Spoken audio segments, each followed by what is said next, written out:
Well, the sporting world continues to pay tribute to former Tottenham, Barcelona and England boss Terry Venables after his passing yesterday at the age of 80. The Watford head coach Valérien Ismaël played under Venables at Crystal Palace back in 1998 and has fond memories of their time together. Yes, he was briefly at Crystal Palace, 1998.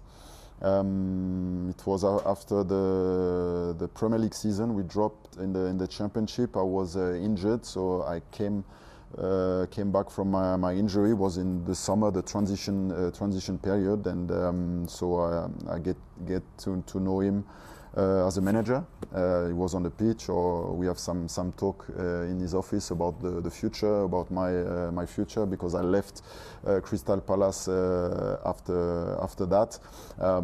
But yes, he was really an experienced coach with big knowledge. The feeling was straight away there on the pitch when he started to give all the information and the command, and a real leader. I didn't know Terry personally. I never had much dealings with him. I did meet him a few times, and he was a very, very enthusiastic talker about the game. And he did talk sometimes, if you were listening, in a different language, and I mean a different football language. He was very, very animate and very sort of different in his strategy and his way of thinking. He was quite an open book, loads of experience. But what I do recall is players talked about him in really high regard, you know, which is great. When you hear players talking about coaches who have given them something, who've encouraged them, who've developed them, then I think, you know, that tells you what type of a man you are and what type of a coach you are. And I've read things over the weekend, you know, players that have been involved with him have all said great things about him. So I think at his time and his moment, he was exceptional. That's what I read into it. But his enthusiasm for the game was fantastic.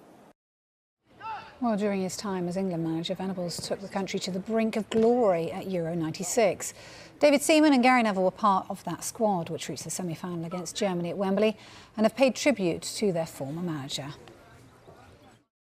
He would look after you. You know, I remember when he first got the job, he came to me in training and he just told me outright, he went, "You're my England's #1 and I want you to know that." And that gave me so much confidence. I know that he did pretty similar stuff with Alan Shearer, you know, because Alan was having a bit of a bad run, and he just went to Alan and said, like, "You're the #9, I want you to score goals." And that's what he said with me, you know, "You're my #1. And it gave me great confidence. And that's what he used to do. He was a great manager, you know, even down to like when Gaza would be in the hotel and he'd just say to me, like, "David, take Gaza fishing, he's getting right on my nerves," you know. So he knew exactly what he wanted, you know, but he was brilliant at it as well, you know. For him to tell you, especially before games, you know, like, "Do it for the country, do it for Three Lions," you know, when he was shouting that at you, it gave you so much motivation. He was a brilliant man. He took an authority. He was too big for the FA at the time.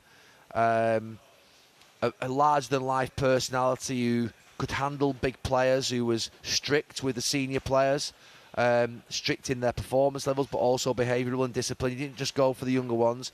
And the reason I say that is, well, what's big about that? But when England managers ordinarily get the job, because they only have them for 3 weeks, maybe, or 2 weeks at a time, they don't tend to want to fall out with them or risk falling out with them, because then they think, well, they're going to go back to the clubs and they're not going to be happy. But actually, Terry didn't care about that. He had the authority, the confidence, the stability in his sort of coaching career to say, "I'm the boss." Well, Mark Bosnich played under Venables during his time as Australia boss, and the former Manchester United goalkeeper has compared him to a very successful Premier League manager.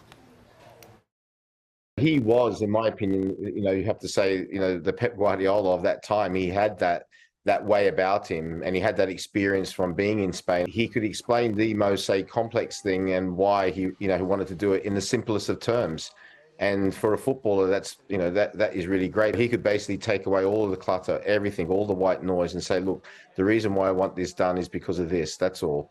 That and like I said, and you know, being critical of players is a very delicate operation for a lot of managers. And to be able to speak to players in a way that, you know, you're being criticised, but it's in a constructive way, and you still want to give even more of yourself for that person, is a very special skill to have.